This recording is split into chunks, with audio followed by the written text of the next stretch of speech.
Salut les voyageurs, j'espère que vous allez bien. On se retrouve aujourd'hui pour une vidéo que je tenais absolument à sortir car nous allons enfin parler du démon céleste, Doflamingo et son retour sur le devant de la scène. Mais avant de commencer la vidéo, toi cher voyageur qui passe par là, je te vois. Si vous n'avez pas encore vu les dernières vidéos sur le Sword, cette organisation censée être secrète, et sur le combat entre Kizaru et Aokiji, n'hésitez pas à aller les voir. D'ailleurs, si cette vidéo vous a plu, n'oubliez pas d'utiliser votre acquis du likement pour me montrer votre puissance. Sur ce, commençons la vidéo. Avant de parler de son retour, il faudrait déjà comprendre l'utilité de le ramener dans l'intrigue en sachant qu'il a eu droit à un arc, un flashback et un développement complet. Il faut commencer par se rafraîchir la mémoire en retraçant son évolution au fil du temps jusqu'à sa défaite contre Luffy. L'histoire de Doflamingo.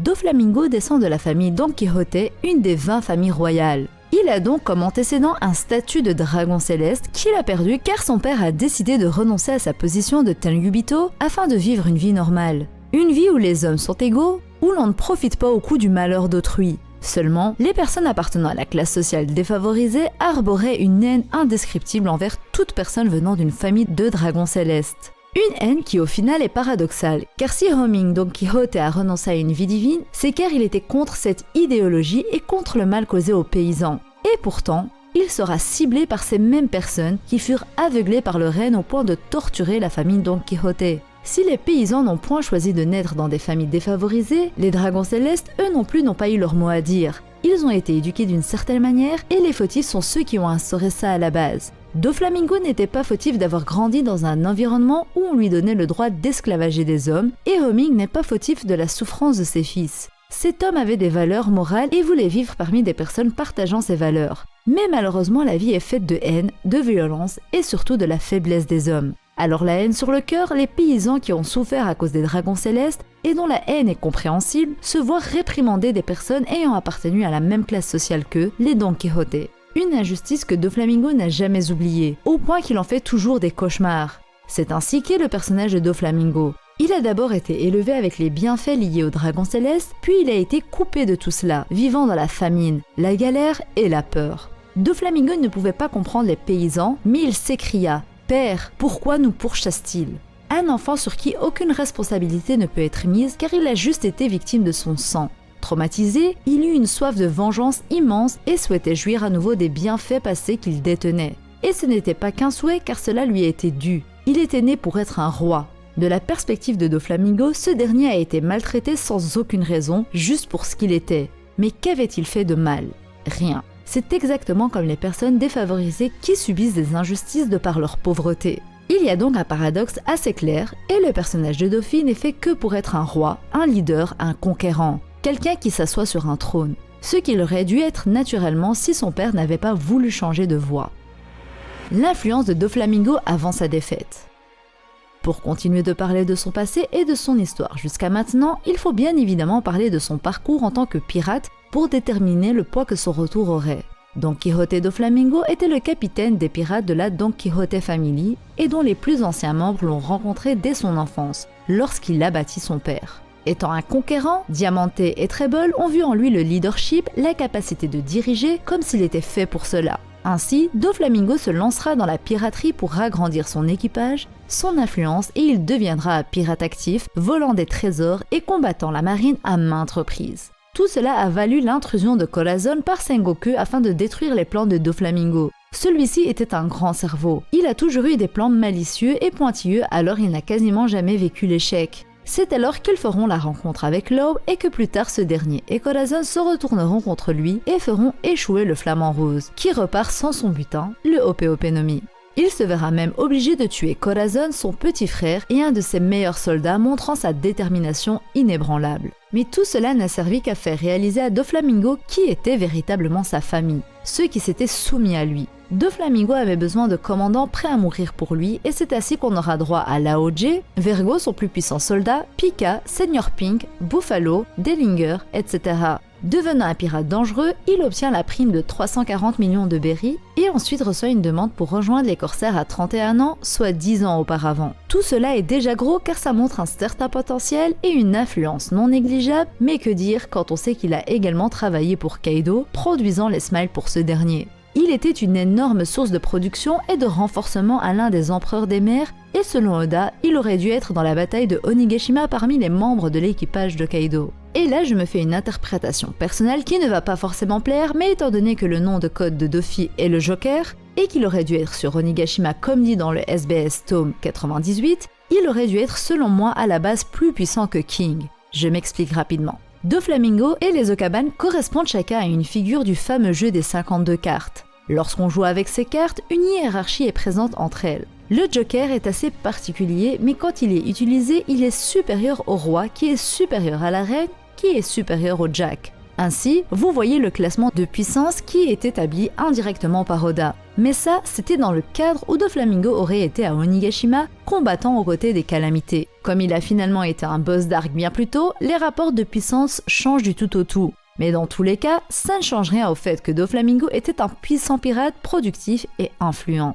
Mais alors, un tel personnage qui est tant aimé par la communauté ne peut pas sombrer dans les profondeurs d'Impel Down pour le restant du manga, comme si la page avait été tournée. Nous avons eu une agréable surprise concernant les corsaires qui ont remis la marine à sa place, eux qui sont des puissants capitaines pirates. Les ex-Shichibukai ont carrément dépassé les seconds en termes de primes, plusieurs facteurs entrant en compte bien entendu, mais ils ont pour certains déjà une énorme réputation de puissance, des faits historiques et des atouts qu'ils n'ont pas dévoilés.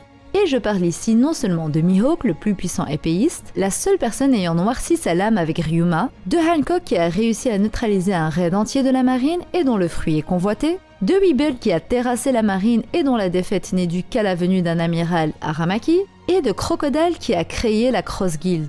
Sans parler du grand et plus puissant des Yonko, Baggy le clown. On ne peut donc que s'attendre à un retour frappant de leur homologue Doflamingo. Avec la création de la Cross Guild et la fin d'Onigashima, il y a une montée en force des ex-corsaires comme vous avez pu le constater. Oda a l'occasion parfaite de faire sortir Doflamingo d'Impel Down afin qu'il rejoigne ses anciens confrères. Le démon céleste s'évade. La seule problématique à cela est que Doflamingo est gardé dans la prison la plus dangereuse du monde et qu'il est extrêmement bien gardé. Surtout qu'il faut pour s'introduire ou s'évader passer par le rempart ultime de la prison, Magellan. Et le simple fait qu'il détienne le fruit du poison, qu'il peut attaquer en zone et que la prison est un endroit clos le rend très dangereux en combat. Mais c'est ça qui rend aussi l'évasion de Doflamingo plus excitante, plus enjouée, car il ne s'échappera pas de lui-même et que s'il a un futur dans l'œuvre, ce sera forcément au sein de la Cross Guild, du moins c'est ce que je pense. Alors vous m'avez compris, je pense que la Cross Guild ira sauver Doflamingo, et cela ne se fera pas à la manière de Luffy qui a dû s'introduire en douce. Ici, les corsaires vont attaquer en force. C'est l'idée que j'aime le plus. Avec Mihawk présent, je ne vous mens pas que Impel Down devient tout d'un coup plus accessible. Et il ne faut toujours pas sous-estimer Crocodile, Baggy et tous ces soldats. Ils ont de quoi y aller franchement, peut-être leur manquera-t-il une personne pour être sûr de leur coup? Boa Hancock. C'est la seule corsaire restante après tout, donc si ce n'est pas elle, c'est personne. Et une rencontre entre Doflamingo, un ancien Tenryubito, et Hancock, ancien esclave de ces derniers, serait assez énorme et ça pourrait nous apporter un développement intéressant concernant ces personnages qui, sans le savoir, se haïssent. L'un était un dragon céleste mais a vu ses privilèges tomber, subissant la faim, la torture et la haine des paysans. L'autre, au contraire, a grandi dans la torture et par après fut libérée lorsqu'elle était encore qu'une enfant. Hancock et Doflamingo ont plusieurs similitudes et voir ces derniers coopérer, ce serait assez intéressant.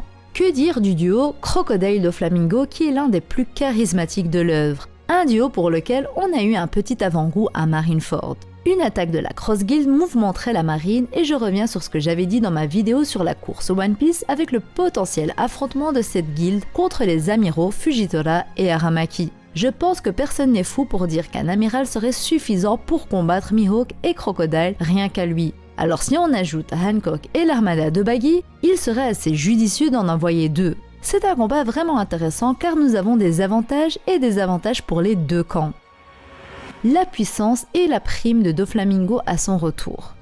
En parlant de combat, une question légitime à se poser est de savoir quel serait le niveau de puissance de Doflamingo et quelle serait sa nouvelle prime s'il s'évade de prison. Au vu du boost immense qu'a eu Crocodile, boost que je crois en partie dédié dû à une évolution de puissance, ce dernier s'étant aventuré dans le Nouveau Monde, je me demande si Doflamingo ne pourrait pas revenir plus fort qu'avant. Il faudrait qu'il évolue ses acquis, c'est sa seule faiblesse car même s'il les détient, il n'en a qu'une maîtrise basique. Maintenant, il faudra expliquer de quelle manière il les renforcerait. Certains me diront que Doflamingo est déjà puissant et je ne le nie nullement, seulement son niveau est assez dépassé. Là où Mihawk est niveau empereur ou presque, là où Hancock a une maîtrise poussée des 2 acquis, un fruit convoité par Teach et une prime dépassant la barre des 1,5 milliard sans Cross Guild, il fait pas le figure.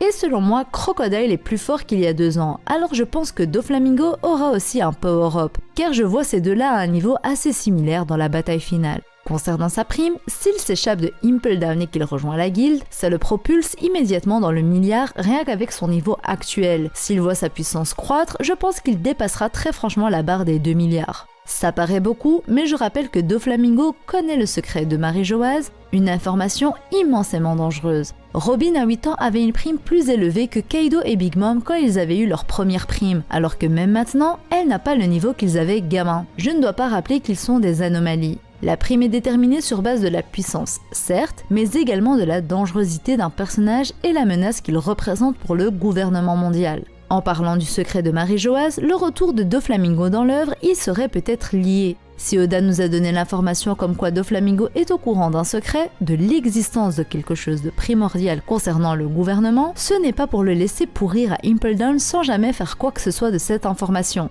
N'est-ce pas là une opportunité en or de nous donner des révélations par son intermédiaire, tout cela dans la grande guerre finale?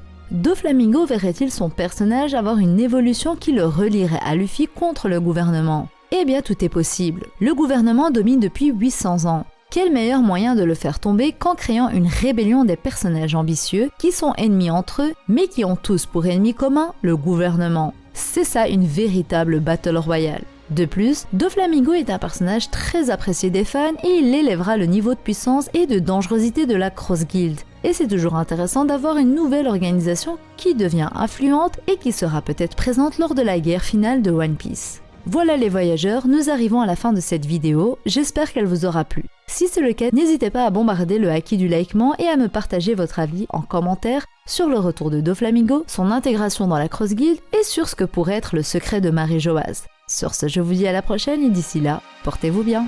Bisous!